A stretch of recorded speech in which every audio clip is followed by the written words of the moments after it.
પ્રકરણ 5 યજ્ઞની રક્ષા કાજે રામ લક્ષ્મણની વિદાય। માનો કે કોઈ બાળક હંમેશા બાળક જ રહે, યુવાન જ ન થાય તો કેવું લાગે?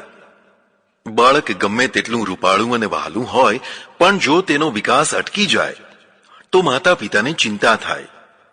બાળક જલ્દી યુવાન થાય તો ગમે, પણ યુવાન જલ્દી વૃદ્ધ થઈ જાય તો ન ગમે, અને વૃદ્ધ જલ્દી વિરામ પામી જાય તે પણ ન ગમે।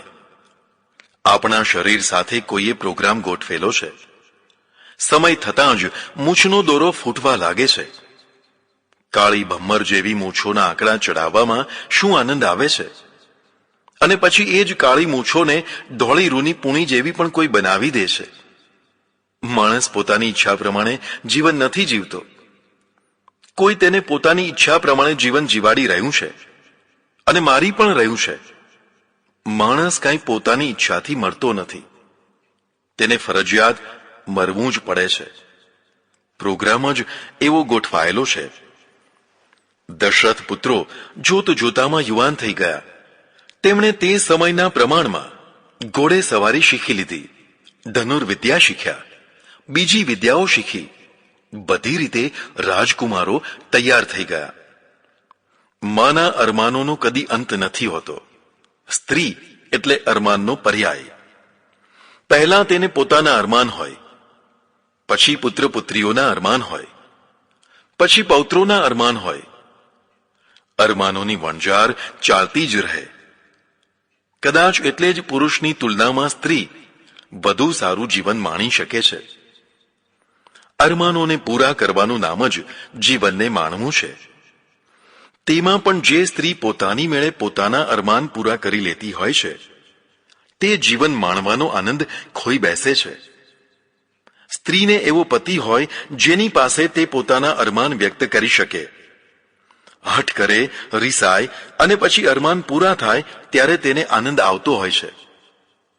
પોતાની જાતે પોતાના પૈસેથી વેણી ખરીદીને અંબોડામાં બાંધે, તેમાં અને કોઈ વહાલસોયો પતિ પોતે ખરીદે અને પછી પત્નીના અંબોડામાં બાંધી આપે, તેમાં આકાશ પાતાળનું અંતર થઈ જાય। જે સ્ત્રીઓ આર્થિક રીતે અને બીજી બધી રીતે પણ સંપૂર્ણ સ્વતંત્ર હોય છે, તે સ્વતંત્રતાનું તો સુખ ભોગવી શકે છે, પણ અરમાન સુખો ખોઈ બેસે છે। અરમાન સુખો સ્વપ્રદત્ત નથી હોતા, પરપ્રદત્ત હોય છે। પોતાના પૈસેથી ટિકિટ ખરીદીને સિનેમા જોવી અને પતિના આગ્રહથી સિનેમા જોવી, તે બંનેમાં ભારે અંતર હોય છે। યુવાનીના ચિહ્નો દેખાતા જ કૌશલ્યા વગેરે રાણીઓને થયું કે હવે કોઈ સારી કન્યા શોધવી જોઈએ। છોકરા જુવાન થઈ ગયા છે। ઘણીવાર કાર્યવ્યસ્ત પતિને તે વારંવાર પંચિંગ કરતી રહે છે। કન્યા હોય તો ચિંતાની સાથે વિચારો થતા રહે છે। આ સ્ત્રી જીવન છે। હવે તેને વહુ જોઈએ, પછી પાછા પુત્રો જોઈએ। બસ તેના અરમાનોનો કોઈ અંત જ નથી। ત્યાગી વિતરાગીને અરમાન ના હોય, ન તે બીજા કોઈના અરમાન પૂરા કરે। આપણે ભલા ને આપણો આત્મા ભલો, બધું નશ્વર છે। આજે છે ને કાલે નહીં હોય। ત્યાગો બધું। આવા લોકોને કદાચ મોક્ષ તો હોય, પણ જીવન ના હોય, કારણ કે જીવન તો અરમાનોના પાયા ઉપર ચણાતું હોય છે।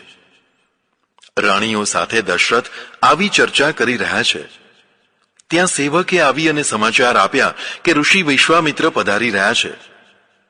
એ ઋષિઓનો યુગ હતો, હજી શ્રમણ સાધુઓ આવ્યા ન હતા। વિશ્વામિત્ર ક્ષત્રિય છે, રાજર્ષિમાંથી હમણાં જ તે બ્રહ્મર્ષિ થયા છે। શકુંતલા તેમની જ પુત્રી છે। મેનકા સાથેના સંબંધથી થયેલી આ દીકરી ભરતવંશની આદિ માતા છે। ભરતવંશમાંથી રઘુવંશ થયો છે। આ રીતે તો વિશ્વામિત્ર ભરતવંશ અને રઘુવંશના પણ નાના જ થયા કહેવાય। કેટલી પેઢીઓ વીતી ગઈ, છતાં વિશ્વામિત્ર તો હજી તેવા ને તેવા જ છે। કેટલાક ઋષિઓ અને દેવો સનાતન પાત્રો છે, તે બધે જ જોવા મળશે। ત્યારે બ્રાહ્મણ ક્ષત્રિયો વચ્ચે શ્રેષ્ઠતા માટે સંઘર્ષ ચાલતો હશે, આ સ્વાભાવિક છે। શ્રેષ્ઠતા માટેનો સંઘર્ષ હંમેશા નજીકના માણસો સાથે થતો હોય છે। બ્રાહ્મણ અને વૈશ્ય કે શૂદ્રોને આવો સંઘર્ષ થયો જાણ્યો નથી. જે થવા માંગે છે તે આપોઆપ શ્રેષ્ઠ હોય છે. ક્ષત્રિયો બ્રાહ્મણ થવા માંગે છે, બ્રાહ્મણો ક્ષત્રિયો થવા દાવો નથી કરતા. આ સંઘર્ષ ઘણો લાંબો ચાલ્યો હતો. પરશુરામજી પછી કદાચ સમાધાન થયું લાગે છે. અહીં એક મહત્વનું ધ્યાન આપવા જેવું એ છે કે વિશ્વામિત્રને, મેનકાને કે પછી શકુંતલાને કોઈ કલંક લાગ્યું જાણ્યું નથી. તે સમાજમાંથી ફેંકાઈ ગયા લાગતા નથી. તે વખતના સમાજનું આ પ્રતિબિંબ કહી શકાય. તે સમયે રાજ દરબારમાં ઋષિઓને અવરોધ વિના પ્રવેશ મળતો હતો. માન સન્માન કક્ષા પ્રમાણે મળવું જોઈએ. જમવામાં સમાનતા શોભે, માન સન્માનમાં સમાનતા ન શોભે. રાજા અને સેવક, રાણી અને દાસી, ગુરુ અને શિષ્ય સરખા આસને ન બેસી શકે. બેસે તો અવિવેક કહેવાય. દશરથે રાણીઓ સહિત ઊભા થઈને સામે ચાલીને વિશ્વામિત્રને આવકાર આપ્યો. પછી વંદન કર્યા. પછી તેમને બેસાડીને બેઠા. વ્યક્તિની ખાનદાનીનું માપ તેના સ્વાગત સત્કારથી પ્રગટતું હોય છે. ખાનદાન પુરુષો વ્યવહાર ચૂકતા નથી હોતા. ભલે શત્રુતા હોય પણ લોક વ્યવહારમાં તો જરાય ત્રુટી ન આવવા દે. માણસ દુર્લભ નથી, ખાનદાની દુર્લભ છે. શાંતિથી બેઠા પછી દશરથે ઋષિને આવવાનું પ્રયોજન પૂછ્યું. શા માટે પધારવાનું થયું? તે લોકો ધન્ય હોય છે જ્યાં લોકો પોતાનું કામ પાર પડાવવા આવતા રહેતા હોય છે. જ્યાં પાણીની પરબ હોય ત્યાં જ તરસ્યા લોકો જાય. કેટલાક ઘરો પરબ જેવા હોય છે જ્યાં નાના મોટા કાર્યો કરાવવા લોકોની ભીડ લાગેલી રહે છે. ઋષિએ કહ્યું કે હું એક યજ્ઞ કરું છું અને રાક્ષસો તેમાં વિઘ્ન નાખે છે. તેથી મારા યજ્ઞની રક્ષા કરવાની વ્યવસ્થા કરાવવાની જવાબદારી તમારી, રાજાની છે. થોડું ગમતું ના ગમતું પણ વિચારવા જેવું છે. પ્રત્યેક ધર્મમાં એક ક્રીમ વર્ગ રહેતો હોય છે. આ ક્રીમ વર્ગ કઈ પ્રવૃત્તિમાં લાગેલો રહે છે તેના આધારે ધર્મના અનુયાયીઓનું ભવિષ્ય નિર્ધારિત કરી શકાય. થોડા નમૂના લઈએ. આપણે આર્યો અને હવે હિન્દુઓનો સર્વોચ્ચ ક્રીમ વર્ગનું સર્વોચ્ચ પ્રવૃત્તિ કેન્દ્ર યજ્ઞો રહ્યા છે. મૂળમાં પારસીઓની માફક આપણે પણ અગ્નિ પૂજક હતા. વિધર્મીઓની આંધી આગળ પારસીઓ ટકી ન શક્યા, ભાગ્યા, અહીં આવ્યા અને વસી ગયા. સાથે પવિત્ર આતશ એટલે કે અગ્નિ પણ લાવ્યા. પણ તેમનો આતશ ધર્મસ્થાને આજે પણ આતશ પૂજા થાય છે. આપણો અગ્નિ વ્યાપક થયો. રાજા મહારાજાઓથી માંડીને સામાન્ય માણસ સુધી તેનો વિસ્તાર થયો. અશ્વમેઘ, રાજસૂય, ગોમેધ, અજામેધ, નરમેધ વગેરે અનેક પ્રકારના યજ્ઞોના નામ અને કથાઓ પ્રાચીન કાળમાં આવે છે. વિદ્વાન પુરોહિતો જુદા જુદા હેતુઓ માટે જુદા જુદા યજ્ઞો કરતા, જેમાં પશુ બલિવાળા યજ્ઞો પણ ખરા. પ્રશ્ન એ છે કે તેથી પ્રજાને શું મળ્યું? કયો પ્રશ્ન ઉકેલાયો? ક્રીમ વર્ગ આ કામમાં લાગી ગયો. અઢળક ધન વગેરે તેમાં લગાવ્યું, પણ અંતે તો રાખ જ અવશિષ્ટ રહી. પ્રજા હતી ત્યાંને ત્યાં જ રહી ગઈ, કારણ કે આ પ્રજાલક્ષી પ્રવૃત્તિ હતી જ નહીં. પછી શ્રમણો આવ્યા. યજ્ઞો બંધ થયા કે મંદ થયા, પણ હવે ફરીથી ઋષિમુનિઓના નામે પાછા યજ્ઞો શરૂ થઈ ગયા છે. હવે કુંડીઓ વધી ગઈ છે. 1000 કુંડીનો યજ્ઞ, તેથી પણ નાનો મોટો યજ્ઞ થવા લાગ્યો છે. ખબર નહીં હવે શું મેળવવાનું છે. દેશનો ધર્મનો ક્રીમ વર્ગ રાખ તરફ દોડી રહ્યો છે. કદાચ પ્રજા પણ રાખ થવા તરફ દોડી રહી છે. શ્રમણો આવ્યા. તેમણે યજ્ઞોનો વિરોધ કર્યો, કારણ કે યજ્ઞો હિંસા પ્રધાન થઈ ગયા હતા. પણ ત્યારે કરવું શું? શ્રમણોનો ક્રીમ વર્ગ ગુફાઓમાં ગયો. પલાઠી વાળી અને આંખ મીચીને બેસી ગયો. અંતર્મુખ થઈને ધ્યાન કરવા લાગ્યો. યજ્ઞો પડતા મૂકી અને લોકો ધ્યાન તરફ વળ્યા. ધ્યાનથી શાંતિ મળે છે અને અંતે નિર્વાણ કે મોક્ષ મળે છે. પ્રજા પલાઠી પૂજક થઈ ગઈ. સાહસ, શૌર્ય, પરાક્રમ મંદ પડી ગયા, કારણ કે મહેચ્છા જ ન રહી. ચાલો, સારું થયું. અગ્નિમાં હોમાતું તો બંધ થયું, મારા ધ્યાનથી કે મારી શાંતિથી લોકોનો કયો પ્રશ્ન ઉકેલાયો? ભલે ન ઉકેલાયો, પણ અન્ન, ઘી વગેરે કિંમતી દ્રવ્યોનો નાશ તો અટકી ગયો. સારું થયું. પણ હવે દાનનો ઉપયોગ શો કરવો? સ્તૂપો બાંધો, ગુફાઓ બાંધો, દેરાસરો કે ધર્મસ્થાનો બાંધો. ભવ્યાતિ ભવ્ય પ્રતિમાઓની રચના કરો, કારણ કે દાનને વાપરવાની આ જ જગ્યાઓ છે. શ્રમણોએ ઘણી ગુફાઓ, સ્તૂપો, ભવ્ય પ્રતિમાઓ, ભવ્યાતિ ભવ્ય મંદિરો, દેરાસરો વગેરે આપ્યા, જેમાંના હજી પણ કેટલાક ભવ્યતાની સાક્ષી પૂરે છે. ઓછામાં ઓછું તે રાખ તરફ તો ન ગયા. આપણે રાખના વારસદારો થયા. ખ્રિસ્તીઓ શરૂઆતમાં જુદા હતા, પણ પાછળથી તેમનામાં ભારે પરિવર્તન આવ્યું. તેમનો ક્રીમ વર્ગ હાથમાં ભોજન, વસ્ત્ર, દવાઓ, પુસ્તકો વગેરે લઈને નીકળી પડ્યો. દૂર દૂરના જંગલો, પર્વતો, રણો ખૂંદી વળ્યા. નાગા, ભૂખ્યા, રોગી, ગુલામ, તિરસ્કૃત લોકો વચ્ચે ગયા. તેમને જમવાનું આપ્યું, વસ્ત્રો પહેરતા કર્યા, શિક્ષિત કર્યા, અરે સાહેબ બનાવ્યા. તેઓ વિશ્વવ્યાપી થઈ ગયા. ધર્મ પણ રાજસત્તાનું માધ્યમ થઈ શકે છે તે વાત આપણને ઘણી મોડે સમજાય. ત્યારે આપણે લૂંટાઈ ચૂક્યા હતા. આપણા જ ઘરોમાં આપણે પીછેહટ કરી રહ્યા હતા, અને પછી એક નવા નવા ઘરો સર કરી રહ્યા હતા. મૂળ મુદ્દો ક્રીમ વર્ગની પ્રવૃત્તિનો છે. આપણે જાગ્યા, પણ ટ્રેન ચૂકી ગયા. હવે આપણે પણ તેમના જેવી પ્રવૃત્તિઓ કરતા થયા છીએ, પણ ઘણું મોડું થઈ ગયું છે. ઇસ્લામનો ઉદય થયો. તેનો ક્રીમ વર્ગ ઘોડે ચડ્યો, હાથમાં તલવાર લીધી, પશ્ચિમ તરફ દોડ્યો, સમુદ્ર સુધી સર કરી લીધું. ત્યારે અમેરિકા ખંડ શોધાયો ન હતો. ઇસ્લામના ઘોડા પૂર્વ તરફ વળ્યા. તેમના સદાચાર અને દુરાચારનો ગજ જુદો હતો. જે મારા છે તે ગમે તેવા હોય તો પણ મારા છે, તેને મહત્વ આપો. જે પરાયા છે તે ગમે તેટલા સારા હોય તો પણ તે કાફીર છે. મોમીન અને કાફીર એક સમાન ન હોઈ શકે. કાફીરોને ઓછા કરી મોમીનોને વધારવાથી માલિક રાજી થાય છે. આ જન્નતનો માર્ગ છે. પત્ની ત્યાગી કે બ્રહ્મચારી થવાની જરૂર નથી. ભોગવો, પણ હલાલ કરીને. હરામથી દૂર રહો. કોઈ દીક્ષા લેવાની કે પત્ની પરિવાર છોડવાની જરૂર નથી. કોઈ આબડછેટ નહીં. વિશ્વભરની બધી સ્ત્રીઓ સ્વીકાર્ય છે. કોઈ ત્યાજ્ય નથી. સ્ત્રીઓ પૌરુષવાન પુરુષોને ઈચ્છતી હોય છે, બ્રહ્મચારીઓને નહીં.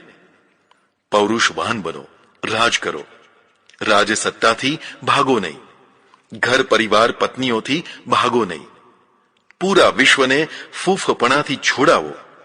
એ જ ખરી સાધના છે. તમારો મોક્ષ નિશ્ચિત છે. શીખ ધર્મે ચોકા બદલ્યા. તેનો ક્રીમ વર્ગ ગુરુવાદી બન્યો. ગુરુ લોકોએ માળા અને તલવારનો મેળ કરાવ્યો. યોગી નહીં, જતી નહીં, ગ્રહ ત્યાગી કે પત્ની ત્યાગી નહીં, બ્રહ્મચારી નહીં, યોદ્ધા બનો. અન્યાય અને અત્યાચાર સામે યુદ્ધ કરો, શહીદ થઈ જાઓ. આબડછેટ નહીં, બહાદુર બનો. રાજ કરેગા ખાલસા, રાજ કરો. પરિણામ મળ્યા. મહારાજા રણજીતસિંહજીએ દૂર દૂર સુધી ઝંડો ફરકાવ્યો. વિશ્વના 4-5 મહત્વપૂર્ણ ધર્મોનો ક્રીમ વર્ગ જે કરે છે તે પાછળના માણસો કરે છે. તેના પરિણામ તેમને મળે છે. બીજા બધાની વાત જવા દઈએ. આપણે યજ્ઞો તરફ દોડનારી પરંપરાવાળા બન્યા. પરિણામ સ્પષ્ટ છે. પાછળથી સુધારાનો પવન ફૂંકાયો. આપણે માનવતાવાદી અને ધર્મ તથા સમાજ સુધારાવાદી થયા. સારું થયું. પણ હજી સુધી આપણે વિસ્તારવાદી નથી થયા. જે વિસ્તારવાદી નથી થતા તે આપોઆપ શેષવાદી થઈ જતા હોય છે. અર્થાત ઘટતા જ જાઓ. ખરું પૂછો તો વિસ્તૃત થવાની ક્ષમતાઓ જ નથી રહી. કારણ કે કોઈને સ્વીકારી શકતા નથી. જે કરના છે તેમને બહાર તો ધકેલી શકીએ છીએ, પણ બહાર ધકેલાયેલાને પાછા અંદર લઈ શકતા નથી. પેલા ફરી અને તરછોડાયેલાઓને ગળે લગાડે છે, સ્વીકારે છે. આપણે પગે પણ લગાડી શકતા નથી. સ્વામી દયાનંદજી જેવા સુધારકોએ ભારે પ્રયત્નો કર્યા, પણ બહુ સફળતા મળી નહીં. મૂળ વાત બ્લ્યુપ્રિન્ટની છે. જ્યાં સુધી મૂળ બ્લ્યુપ્રિન્ટમાં પરિવર્તન ન થાય ત્યાં સુધી બહુ પરિણામ નહીં આવે. આ કામ પંજાબના ગુરુ ગોવિંદસિંહજીએ કર્યું. તેમણે બ્લ્યુપ્રિન્ટ સુધારી, વાણિયાને વીર બનાવ્યા. પત્ની ત્યાગ નહીં, ગ્રહ ત્યાગ નહીં, રાજસત્તાનો ત્યાગ નહીં, બલકે સૂત્ર આપ્યું, રાજ કરેગા ખાલસા. રાજ્ય કરવાની મહત્વકાંક્ષા આવી.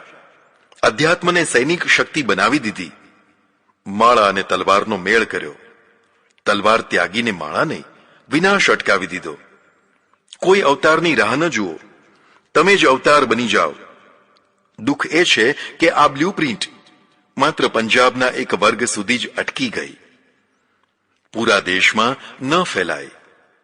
પૂરા દેશમાં ફેલાય હોત તો આ દેશ બહાદુરી અને મર્દાનગીથી ધમધમતો હોત. મૂળ વાત ઉપર આવીએ. તે સમયે સૌથી મહત્વનું કાર્ય યજ્ઞ હતો. આ કાર્યમાં પ્રજાનો ક્રીમ વર્ગ રોકાયેલો હતો.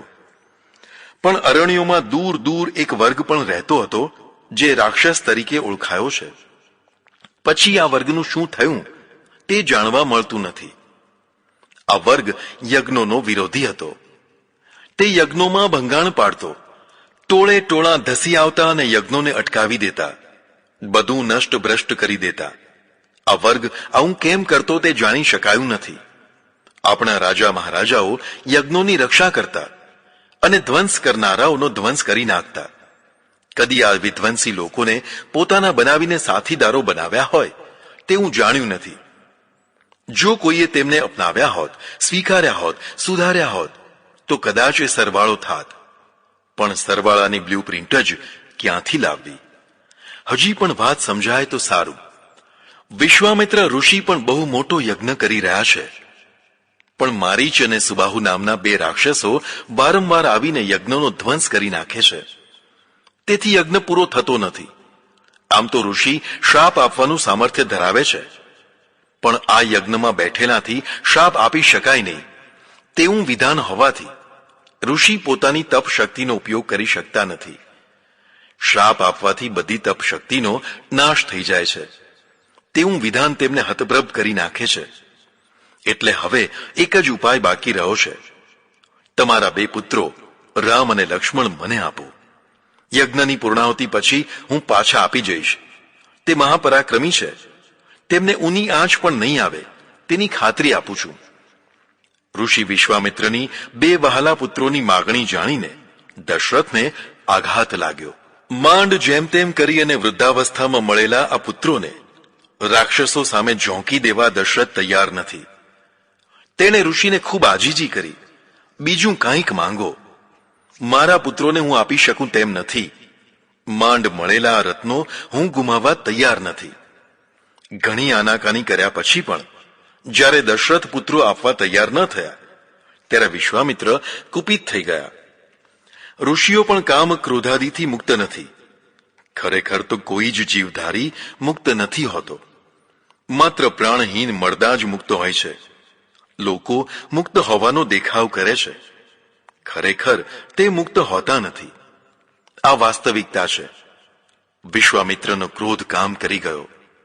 પુરોહિત વશિષ્ઠ વચ્ચે પડ્યા. મામલો સાવ બગડી જાય તેના પહેલા જો કોઈ વચ્ચે પડનારો હોય તો બગડેલો મામલો સુધરી શકે છે. વશિષ્ઠે દશરથને અનેક પ્રકારે સમજાવ્યો કે પુત્રમોહ ન કર. હવે પક્ષીઓને પાંખો આવી ગઈ છે તેને ઉડવા દે. પાંજરામાં હવે પૂરી ન રખાય. ઘણીવાર પુત્રમોહી વડીલો પુત્રો માટે સોનાનું પાંજરું થઈ જતા હોય છે, જેથી તેમનો વિકાસ ગુંગળાઈ જતો હોય છે. પુરોહિતનું કામ હાય હા કરવાનું ના હોય, હિતવાદ સમજાવવાનું હોય. દશરથ માન્યા, પરિવાર માન્યો, રાણીઓ માની અને વિશ્વામિત્ર રામ લક્ષ્મણને લઈને વિદાય થયા. પ્રકરણ 6. સરયુ તટે રાત્રિવાસ. વિશ્વામિત્ર ધનુર્વેદના રચયિતા છે. શસ્ત્રવિદ્યાના પારંગત છે. શસ્ત્રધારી છે. જરૂર પડે તો યુદ્ધ પણ કરી શકે છે. આને ઋષિ માર્ગ કહેવાય. શ્રીરામ અને લક્ષ્મણને લઈને વિશ્વામિત્ર પોતાના સ્થાન તરફ જઈ રહ્યા છે. આજીવિકાની દ્રષ્ટિએ લોકોને 6 ભાગોમાં વહેંચી શકાય: શ્રમજીવી, બુદ્ધિજીવી, કલાજીવી, પરાક્રમજીવી, રૂપ અથવા દેહજીવી અને ખટપટજીવી. શ્રમજીવી વિશ્વનો સૌથી મોટો વર્ગ શ્રમજીવીઓનો છે. મહેનત મજૂરી કરીને તે જીવતા હોય છે. શ્રમ સિવાય બીજું કશું આવડતું નથી હોતું. કોઈ પણ રાષ્ટ્ર માટે આ પાયાનો વર્ગ કહી શકાય. બુદ્ધિજીવી બૌદ્ધિક પ્રતિભાવાળો આ વર્ગ પરસેવો નથી પાડતો, પણ રાષ્ટ્રના કારોબારથી માંડીને પોસ્ટ ઓફિસ કે ગ્રામ પંચાયત સુધીનું સંચાલન તે કરતો રહે છે. શ્રમજીવીઓ કરતાં તેમની સંખ્યા ઘણી ઓછી રહે છે, તો પણ મહત્વ તો તેમનું જ રહે છે. શરીર કરતાં મસ્તિષ્ક જલ્દી થાકી જતું હોવાથી શ્રમજીવીઓ કરતાં તે ઓછા કલાક કામ કરે છે. પ્રોફેસર, વકીલ કે ડોક્ટર વગેરે શ્રમજીવી કરતાં અનેક ગણું વધારે કમાય છે. શ્રમજીવી કરતાં તેમની માન મર્યાદા પ્રતિષ્ઠા ઘણી વધારે હોય છે. કલાજીવી સંગીત, અભિનય, શિલ્પ, ચિત્રકામ વગેરે કળા છે. આમાંથી કોઈ એકના દ્વારા પોતાની આજીવિકા ચલાવનાર કલાજીવી હોય છે. કલાજીવી પ્રથમ બંને કરતાં પણ ઓછા હોય છે. કલા ઈશ્વર પ્રદત્ત શક્તિ હોય છે. માણસ તેમાં પોતાની સાધના ઉમેરીને તેને વિકસિત કરી શકે છે. કલાજીવી લોકો હૃદય પ્રધાન જીવન જીવતા હોય છે. પહેલા કલા રાજ્યાશ્રિત રહેતી, હવે સ્વાશ્રિત થઈ છે. કલાકાર કદર ભૂખ્યા હોય છે, જેથી તેમની કદર જરૂર કરવી. પરાક્રમજીવી યોદ્ધાઓ, સેનાપતિઓ, પોલીસ વગેરે પરાક્રમજીવી હોય છે. આ વર્ગ શાસક થતો હોય છે. તે માથાનો સોદો કરતો હોય છે. આ વર્ગ શ્રમજીવી નથી હોતો, અર્થાત તેને મહેનત મજૂરી નથી ગમતી. મારધાડ ગમે છે. જીવનનું બલિદાન આપતા વાર નથી કરતો. પરાક્રમમાં સહજ રીતે ઉદારતા અને નિખાલસતા રહેતી હોય છે. શ્રી રામ વગેરે પરાક્રમજીવી વર્ગમાં આવે છે. દેહજીવી અથવા રૂપજીવી ઘણા લોકો દેહનો સોદો કરીને આજીવિકા ચલાવતા હોય છે. રૂપ હોય ત્યાં સુધી જ દેહનો સોદો થઈ શકે, એટલે ઘણા લોકો તેમને રૂપજીવી પણ કહે છે. આજીવિકાની દ્રષ્ટિએ તે અધમ કહેવાય. પૈસાની ખાતર પોતાનો દેહ કોઈને મન ફાવે તેમ ચૂંથવા દેવો તે છેલ્લી કક્ષાની હીનતા કહેવાય. પશુ પક્ષીઓમાં ક્યાંય આવી વૃત્તિ જોવા નહીં મળે. ખટપટજીવી ઘણા લોકો ખટપટો દ્વારા પોતાની આજીવિકા ચલાવતા હોય છે. લોકોને લડાવીને પોતાનો રોટલો કમાતા હોય છે. આ સૌથી ભયંકર આજીવિકા કહેવાય. પોતાના પેટ માટે તે અનેકના ઘર ઉજ્જડ કરી મૂકતા હોય છે. શ્રી રામ વગેરે પરાક્રમજીવી છે, તેથી તેમને સાથે લઈને વિશ્વામિત્ર આગળ જઈ રહ્યા છે. બધા માણસો પરાક્રમ કરી શકતા નથી. પરાક્રમનું પોષક તત્વ સાહસ છે. જે લોકો આરામપ્રિય, માત્ર ભોગ ભૂખ્યા હોય છે, તે સાહસી નથી હોતા. જે સાહસી નથી હોતા તેમનો ઇતિહાસ નથી હોતો. રાજમહેલમાં પૂરા સુખચેનથી રહેનારા રામ લક્ષ્મણ હવે વનમાં વિચરી રહ્યા છે. જે વ્યક્તિ સુખના સમયે ભરપૂર સુખો ભોગવે છે, પણ જરૂર પડે તો ભરપૂર દુઃખો પણ ભોગવવા તૈયાર રહે છે, તે સ્થિતપ્રજ્ઞ છે. તે નિર્મોહી છે. દુઃખો બે પ્રકારના હોય છે, માનસિક અને અગવડોના. માનસિક દુઃખો તો મહેલોમાં પણ હોય છે. એવું કહી શકાય કે મહેલોમાં માનસિક દુઃખો વધારે હોય છે તો તે વધુ યોગ્ય ગણાશે. બીજા અગવડોના દુઃખો સગવડો ભોગવ્યા પછી આવતા હોય છે. જેણે ઘણી સગવડો ભોગવી હોય છે તેને અગવડોના દુઃખો પણ ઘણા નડતા હોય છે. માણસની મહત્તા એ છે કે સગવડો ભોગવ્યા પછી પણ ઘોર અગવડોમાં પણ સહન શક્તિના જોરે શાંતિથી રહી શકે. ચાલતા ચાલતા વિશ્વામિત્રજી અયોધ્યાથી 6 કોસ દૂર પહોંચી ગયા. 6 કોસ એટલે 12 માઇલ. ખાધા પીધા વિના રાજકુમારો થાક્યા હશે, ભૂખ્યા થયા હશે, પણ બંનેમાંથી કોઈ પણ કશું બોલતા નથી. ચાલ ચાલ કરે છે. જે લોકો ડગલે ને પગલે સગવડો માગ માગ કરે તે સેવા ન કરી શકે. સગવડ ભોગી સેવક ના હોય. બપોર થઈ ગઈ છે. વિશ્વામિત્રે સરયુ કિનારે વિશ્રામ કર્યો. બંને ભાઈઓને બલા તથા અતિબલા નામની વિદ્યા આપી. આ બંને વિદ્યાઓના સેવનથી શ્રમ ન લાગે, ભૂખ તરસ ન લાગે. આ વિદ્યામાં ઘણા ગુણો રહેલા છે. બંને વિદ્યાને ગ્રહણ કરવાથી બંને ભાઈઓ સ્ફૂર્તિમાં આવી ગયા. ત્રણેય જણા સરયુ નદીના કિનારે યોગ્ય જગ્યાએ ઘાસ પથારી બનાવી અને સૂઈ ગયા. કોઈએ કશી ફરિયાદ ન કરી. અરે, અહીં ક્યાં આવી ચડ્યા એવો અફસોસ પણ વ્યક્ત ના કર્યો. ઋષિએ બંનેને કથાઓ સંભળાવી, વાત્સલ્ય ભાવ આપ્યો અને સૂઈ ગયા. પ્રકરણ 7. રુદ્રાશ્રમમાં રાતવાસો. ભારતીય જીવન પદ્ધતિમાં આશ્રમનું મહત્વનું સ્થાન છે. પહેલા તો ધર્મને જ વર્ણાશ્રમ ધર્મ કહેવાયો. જીવનના 4 ભાગોને આશ્રમ ગણવામાં આવ્યા છે. જો કે તે બહુ વ્યવહારિક ન રહેવાથી ક્રિયાત્મક રૂપ ધારણ ન કરી શકી. વિદ્યાર્થી કાળ અને સંસારી કાળ એમ 2 ભાગ જ વધુ વ્યવહારિક રહ્યા. વિદ્યાર્થી કાળ પણ દ્વિજ લોકો સુધી જ સીમિત રહ્યો. આગળ જતાં તે માત્ર વિપ્ર સુધી સીમિત રહી ગયો. પછી તો વિપ્રમાં પણ ખાસ ન રહ્યો. પણ પ્રજાજીવનમાં કાળાંતરે આશ્રમોની બધી પદ્ધતિ સ્વયંભૂ વિકસિત થઈ લાગે છે. જેમ કે ઋષિ આશ્રમ, સાધુ આશ્રમ, ભક્ત આશ્રમ વગેરે. આ બધા હોય તો ઘર જ, પણ જ્યાં પ્રધાનતાથી ભક્તિભાવ અને પુણ્ય પ્રવૃત્તિ થતી હોય તેને લોકો આશ્રમ કહેવા લાગ્યા. સવાર થયું, સ્નાનાદિ કાર્ય થયું, પછી સંધ્યા વંદન પ્રાર્થના થવા લાગી. ત્યારે કોઈ સંપ્રદાય નહીં હોય, તેથી વારંવાર ગાયત્રી જાપની વાત આવે છે. ગાયત્રી મંત્રના ઋષિ વિશ્વામિત્ર છે. તે ક્ષત્રિય છે. રામ લક્ષ્મણ પણ ક્ષત્રિય છે. ક્ષત્રિયો પણ ગાયત્રી જાપ કરતા. પાછળથી માત્ર બ્રાહ્મણો સુધી જ ગાયત્રીને સીમિત કરી દેવાય. એક અધિકારવાદનો સમય આવ્યો, જેમાં બધા ધાર્મિક અધિકારો બ્રાહ્મણો પાસે સીમિત કરી દેવાયા અને શૂદ્રોને બધા ધાર્મિક રાજકીય અધિકારોથી વંચિત કરી દેવાયા.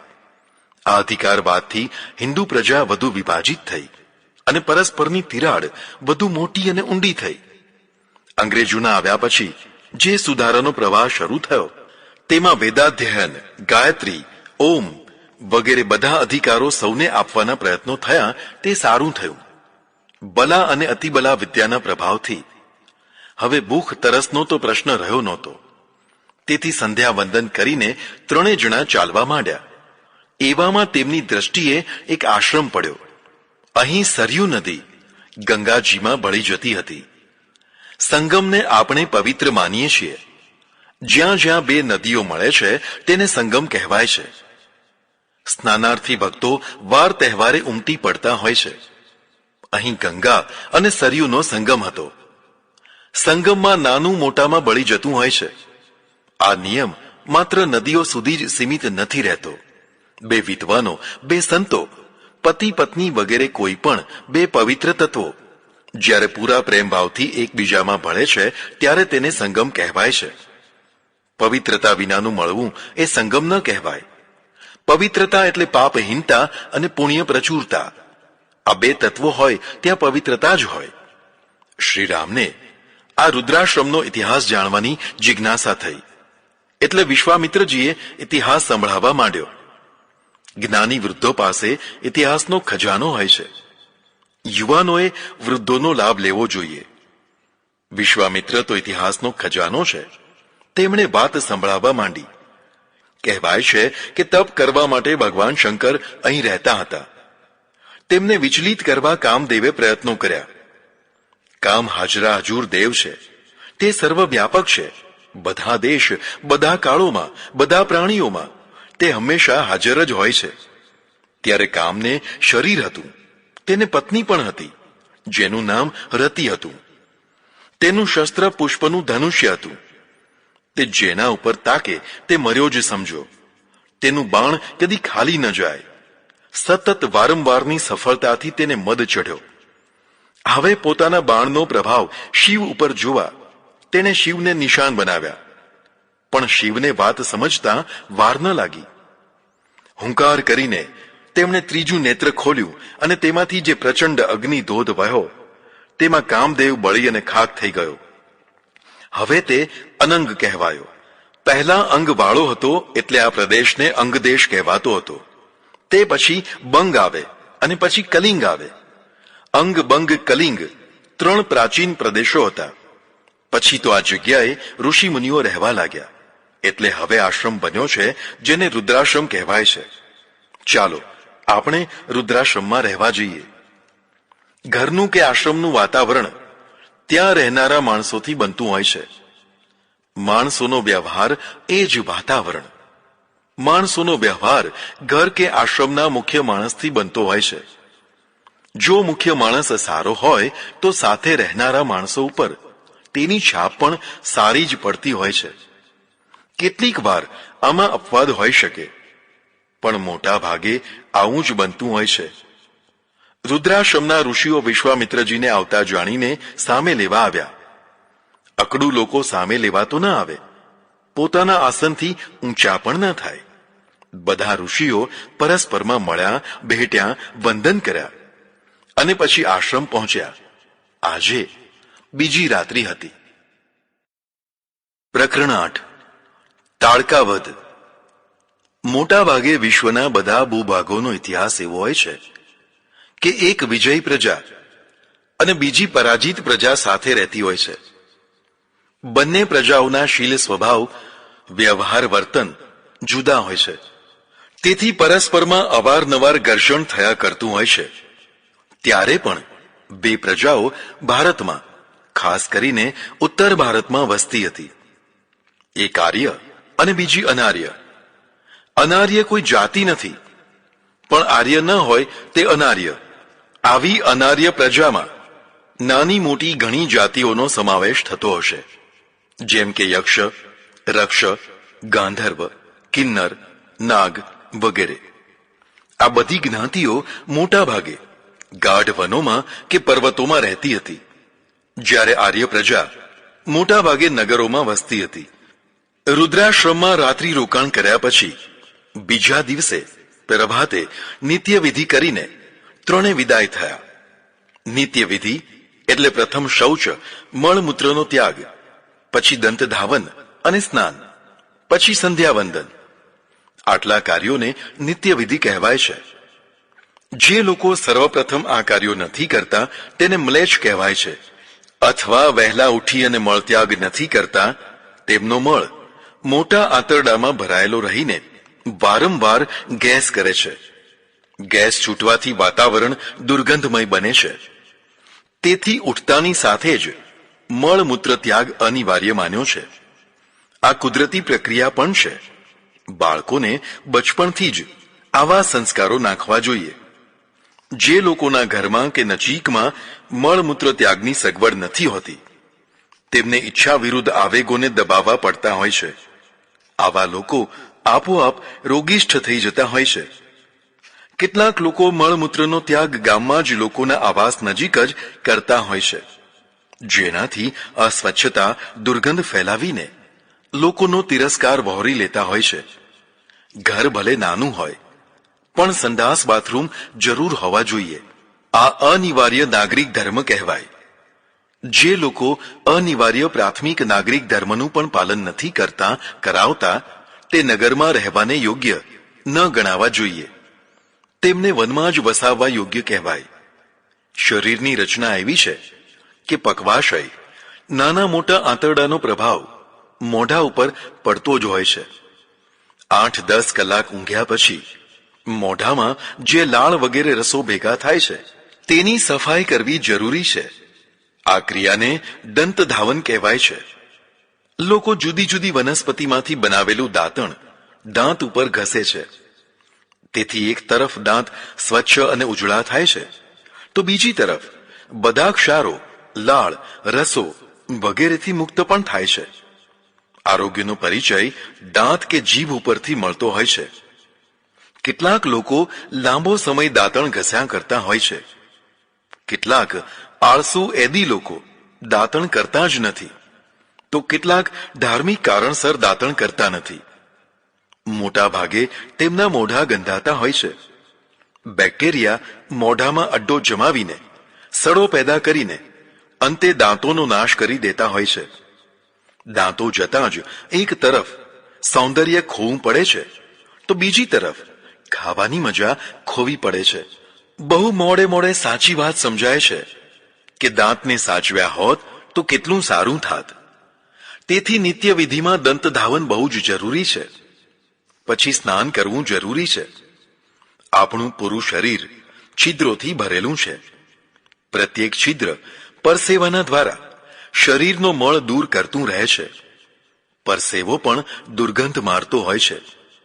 તેથી સવારે ઉઠીને શરીરને ઘસી ઘસીને નહાવાથી એક તરફ તો પરસેવો સાફ થઈ જાય છે, તો બીજી તરફ બધા છિદ્રો ખુલ્લા થઈ જવાથી આરોગ્ય પ્રાપ્ત થાય છે. સ્નાન કરવાથી તન મનની પ્રફુલ્લતા, સ્ફૂર્તિ પ્રાપ્ત થાય છે. આ ત્રણેય કાર્યો ન કરનારા અસ્વચ્છ, દુર્ગંધ મારતા હોવાથી તેમને મ્લેચ્છ કહેવાય છે. સ્વચ્છ શરીરધારી આર્ય અને અસ્વચ્છ શરીરધારી મ્લેચ્છ જીવન ધોરણની ભિન્નતાના કારણે કદાચ એકબીજામાં ભળી શકતા નહીં હોય. પરસ્પરમાં ભળવા માટે ઓછામાં ઓછી શારીરિક દશા તો સરખી હોવી જરૂરી છે. હવે મનની શુદ્ધિની વાત આવી. મનની શુદ્ધિ ભજન, સંધ્યા, મંત્ર જાપ વગેરેથી થતી હોય છે. એટલે સ્નાન કર્યા પછી તરત જ સંધ્યા વંદનની વિધિ હોય છે. પવિત્ર ભૂમિ ઉપર પવિત્ર આસન બિછાવીને વેદ મંત્રો સાથેની સંધ્યા, વંદન, જપ વગેરે કરવામાં આવતું. પાછળથી સંપ્રદાયો થયા. તેમણે દેવદર્શન વગેરે નવી પ્રક્રિયાઓ પ્રચલિત કરી. પ્રાચીન કાળની સંધ્યા સામગ્રી નિરપેક્ષ અર્થાત સામગ્રી વિનાની સરળ હતી. પછી જે સાંપ્રદાયિક દેવદર્શન, ષોડશોપચાર પૂજન વગેરે આવ્યું તે પ્રચુર સામગ્રી વાળું આવ્યું. મંદિરો પ્રચુર સામગ્રીથી ઉભરાવા લાગ્યા. ઘણા પૂજારીઓ, પુરોહિતો, કર્મકાંડીઓને આજીવિકા મળવા લાગી. પણ ભક્ત અને ભગવાન વચ્ચેથી સહજતા, સરળતા ખોવાઈ ગઈ. પછી તો કેટલાક મંદિરો કોમર્શિયલ સેન્ટર જ બની ગયા. બધા ભાવો લખાયા અને ઉપાસના વેચાવા લાગી. પૈસા આપો અને ઉપાસના કરાવો, પૈસા આપો અને ભગવાનને થાળ ભોગ વગેરે ધરાવો. બધું જ પૈસાથી થાય. શ્રીમંતોને ફાવતું જડ્યું. મંદિરો ગરીબોના ન રહ્યા, શ્રીમંતોના થઈ ગયા. જરા તુલના કરો. પેલી સહજ સરળ બિન ખર્ચાળ સંધ્યા ક્યાં અને આ પ્રચુર આડંબર ક્યાં? સંધ્યા વંદન કરવાથી મન અને બુદ્ધિની નિર્મળતા પ્રાપ્ત થતી હોય છે. શરીર સ્વચ્છ સાથે સાથે મન બુદ્ધિ પણ સ્વચ્છ. ચાલો હવે દિવસના કર્તવ્યો શરૂ કરો. કર્તવ્યોથી ભાગો નહીં. કર્તવ્ય એ જ ધર્મ છે. આ ઋષિ માર્ગ છે. રામ લક્ષ્મણને આજે શું કર્તવ્ય કરવાનું છે? નવાઈ લાગશે. આજે એક સ્ત્રી હત્યા કરવાની છે. હા, સ્ત્રી હત્યા. આપણે ત્યાં બ્રહ્મ હત્યા, સ્ત્રી હત્યા, બાળ હત્યાને મહાપાપ માનવામાં આવ્યું છે. તો પણ તેમાં અપવાદ છે. કોઈ બ્રાહ્મણ ગમે તેટલો વિદ્વાન હોય, પણ જો તે આતતાયી થઈ જાય તો તેનો તરત જ વધ કરી દેવો જોઈએ. ગુરુ વા બાલ વૃદ્ધો વા બ્રહ્મણમ વા બહુશ્રુતમ જ્ઞાત તાયીન માયાંતમ હન્યા દેવા વિચારયન. ગુરુ હોય કે બાળક અથવા વૃદ્ધ હોય, ભલે ને મહાન વિદ્વાન બ્રાહ્મણ જ કેમ ના હોય, પણ જો તે આતતાયી થઈ જાય તો તેનો વિચાર કર્યા વિના જ વધ કરી દેવો. આવું શાસ્ત્ર વિધાન છે. અપવાદ વિનાના નિયમો ના હોય. એટલે કેટલીક વાર ગૂંચવાડો થતો હોય તો નિયમ, અપવાદ બંનેનો વિચાર કરવો જોઈએ. ત્રણે જણા હવે ગાઢ વનમાં પ્રવિષ્ટ થયા છે. હવે તો પગદંડી પણ રહી નથી. દિશાના આધારે ત્રણે આગળ વધી રહ્યા છે. શ્રીરામે આવા ઘનઘોર જંગલનું કારણ પૂછતા વિશ્વામિત્રજીએ જણાવ્યું કે પહેલા અહીં ઘણી વસ્તી હતી. લોકો આનંદથી રહેતા હતા. પણ પછી અહીં તાડકા નામની યક્ષિણી ઉત્પન્ન થઈ. પાછળથી તે રાક્ષસી થઈ ગઈ હતી. તેનો પિતા સુકેતુ યક્ષ હતો. તેને જંબાસુરના પુત્ર સુંદ સાથે પરણાવી. તેનાથી તેને મારીચ નામનો પુત્ર થયો. આ ત્રણે મહાબળવાન હતા. તેમણે અગસ્ત્ય ઋષિના આશ્રમ ઉપર હુમલો કરી દીધો. બળનું રક્ષણ તેની મર્યાદામાં રહીને ઉપયોગ કરવા થાય છે. ત્યારે ઋષિઓ અને અસુરો એક સાથે વનમાં રહેતા હતા. તેથી અવારનવાર સંઘર્ષ થયા કરતા. અગસ્ત્ય ઋષિ પણ ગાંજ્યા જાય તેવા નહોતા. ઋષિ એટલે બગતડા નહીં.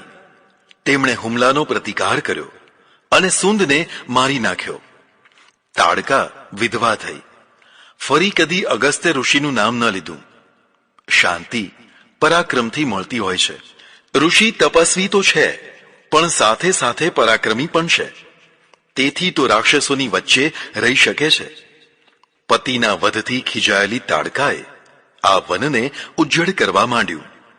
જે મળે તેને ચાવી ચાવી અને કાચા ને કાચા જ ખાવા માંડી. લોકો ભાગ્યા.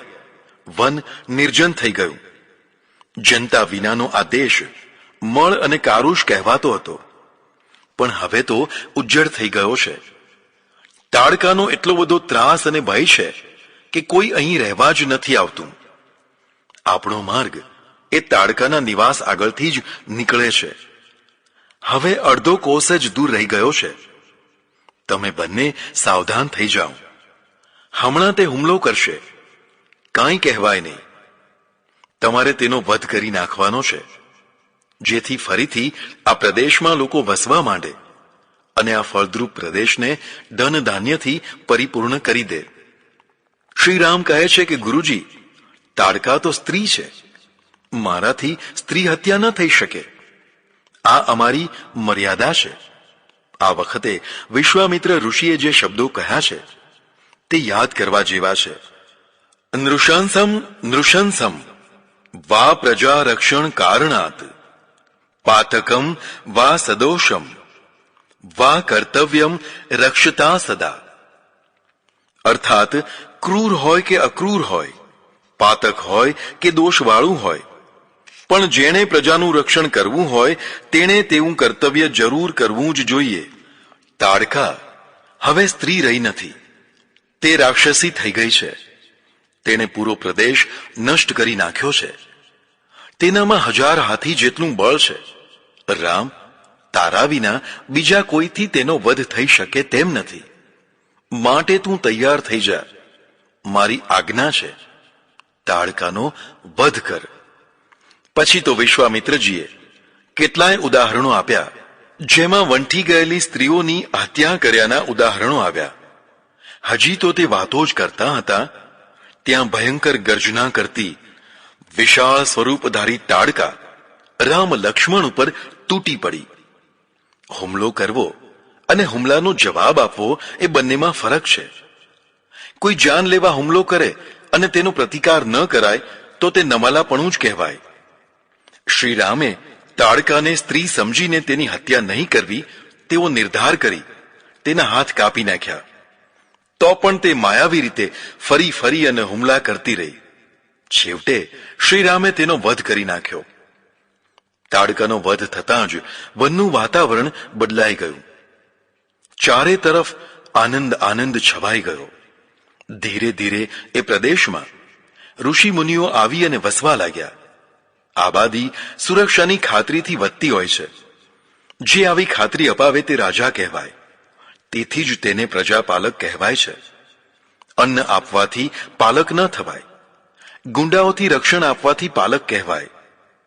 શાસકની સફળતા વ્યાપાર રોજગાર અને સુરક્ષાથી થતી હોય છે. સૂર્યાસ્ત થઈ રહ્યો હોવાથી ત્રણે જણા ત્યાં વનમાં જ રાત્રિ રોકાઈ ગયા. શ્રીરામના પરાક્રમથી પ્રસન્ન થઈને વિશ્વામિત્ર ઋષિએ અનેક પ્રકારના અસ્ત્ર શસ્ત્રો તેમને ભેટ આપ્યા. ધનજીવી ધનને શોધ્યા કરે છે, પણ પરાક્રમજીવી હોય તે અસ્ત્ર શસ્ત્રોને શોધતા રહે છે. વિશ્વામિત્ર તો શસ્ત્ર વિદ્યાનો ભંડાર છે અને રામ લક્ષ્મણને તો શસ્ત્રોની જ જરૂર છે. શસ્ત્ર પણ સાધનાનું માધ્યમ થઈ શકે છે. પ્રકરણ 9. યજ્ઞની પૂર્ણાહુતિ. વિકટ પ્રવાસ કરતા કરતા ત્રણેય જણા વનમાંથી બહાર નીકળી ગયા. હાશ, હવે શાંતિ થઈ. પેલો દૂર કોઈ આશ્રમ દેખાય છે. ઋષિએ જણાવ્યું કે તે આપણો જ આશ્રમ છે. ત્યાં જ યજ્ઞ થવાનો છે. તેનું રક્ષણ તમારે કરવાનું છે. લક્ષ્યનું સામીપ્ય સાધનાના ઉત્સાહને વધારી દેનારું થઈ જાય છે. આશ્રમમાં ઘણા ઋષિમુનિઓ, પુરોહિતો વગેરે ભેગા થયા છે. શ્રી રામ લક્ષ્મણના આગમનથી સૌને આનંદ અને હિંમત આવી. જેના આવવાથી આનંદ આવે અને કાર્ય કરવામાં હિંમત વધે, તેની ઉપસ્થિતિ માત્રથી લોકો ધન્ય થઈ જતા હોય છે. વિશ્વામિત્ર ઋષિએ યજ્ઞની દીક્ષા લીધી. દીક્ષાનો અર્થ થાય છે દ્રઢ સંકલ્પ. કોઈ પણ મહત્વની સાધના કરવા માટે દ્રઢ સંકલ્પ હોવો જરૂરી છે. જે ઢીલા અસ્થિર વિચારવાળા હોય છે તે કઠિન કાર્યોમાં લાંબો સમય ટકી શકતા નથી. આવા માણસો મોટા કાર્યો કરી શકતા નથી. એટલે દ્રઢતાની દીક્ષા લેવી જરૂરી હોય છે. યજ્ઞ શરૂ થયો. બંને રાજકુમારો ધનુષ્ય બાણથી સજ્જ થઈને ખડે પગે યજ્ઞનું રક્ષણ કરવા લાગ્યા. રક્ષકથી બેસાય નહીં, સુવાની તો વાત જ ક્યાં રહી. તે તો ખડે પગે ઊભો જ હોય. આમ કરતાં કરતાં 5 દિવસ વીતી ગયા. હવે આજે 6થો દિવસ હતો. ઋષિએ રામને સાવધાન કર્યા, આજે રાક્ષસો જરૂર આવશે, માટે કવચ ધારણ કરી અને તૈયાર રહો. ખરેખર એવું જ થયું. મારીચ અને સુબાહુ નામના 2 ભયંકર રાક્ષસો ચઢી આવ્યા. તેમની પાછળ રાક્ષસોનું મોટું ટોળું કિકિયારીઓ પાડતું આવી પહોંચ્યું. જરાય ગભરાયા વિના બંને રાજકુમારોએ જુદા જુદા અનેક પ્રકારના બાણોની વૃષ્ટિ કરી બધાને પ્રાણહીન કરી નાખ્યા. ત્યારે પકડી અને જેલમાં પૂરવાની વ્યવસ્થા નહીં હોય. તરત દાન અને મહાપુણ્યનો રિવાજ હશે. યજ્ઞ પૂરો થયો. સૌને આનંદ થયો. હવે રાક્ષસોનો ભય રહ્યો નહોતો. કાંટા કાઢીને જ કાંટાના ત્રાસથી મુક્ત થવાય. સૌને શાંતિ થઈ. સાંજે સૌએ સાયમ સંધ્યા કરી વિશ્રામ કર્યો. કાર્ય પૂર્ણ થવાથી આજે સૌએ પૂરેપૂરી નિંદ્રા લીધી. સૌ ઘસઘસાટ સૂઈ ગયા. જવાબદારી ભર્યા અધૂરા કાર્યો વ્યક્તિને ઘસઘસાટ ઊંઘવા નથી દેતા. જવાબદારી કદી પણ ટેન્શન વિનાની નથી હોતી. વ્યક્તિની મહત્તા ટેન્શનથી ભાગવામાં નહીં, ટેન્શનને સહન કરવા અને પચાવવામાં છે. ટેન્શનથી ભાગનારો વર્ગ બહુ તો યોગીઓ પેદા કરે છે. યોદ્ધાઓ પેદા નથી કરતો. યોદ્ધાઓ સંગ્રામ લડે છે. યોગીઓ ગુફામાં પલાઠી વાળી અંતર્મુખ થઈને શાંતિ અનુભવે છે. વિશ્વામિત્રને આવું કેમ નહીં સૂજ્યું હોય? ભલે ને રાક્ષસો રહ્યા, આપણે શું? શાંતિથી રહો ને. શા માટે અશાંતિ ઊભી કરો છો? આવા વિચારો શ્રમણોને આવે, ઋષિઓને નહીં. તમારી શાંતિ વિશ્વની અશાંતિને પ્રોત્સાહિત કરનારી થઈ જશે. જો અશાંતિને તેના મૂળ સહિત ડામી દેવાશે નહીં તો તે છેક ગુફાઓ સુધી પહોંચી જશે. અશાંતિથી ભાગવાની દીક્ષા ના હોય, અશાંતિથી જજુમવાની દીક્ષા હોય. અશાંતિથી જજુમનારા જ શાંતિ સ્થાપિત કરી શકતા હોય છે. ઋષિના આશ્રમમાં હવે પૂર્ણ શાંતિ છે. અશાંતિના મૂળ ઉખડી ગયા છે. એટલે સૌ ઘસઘસાટ ઊંઘી રહ્યા છે.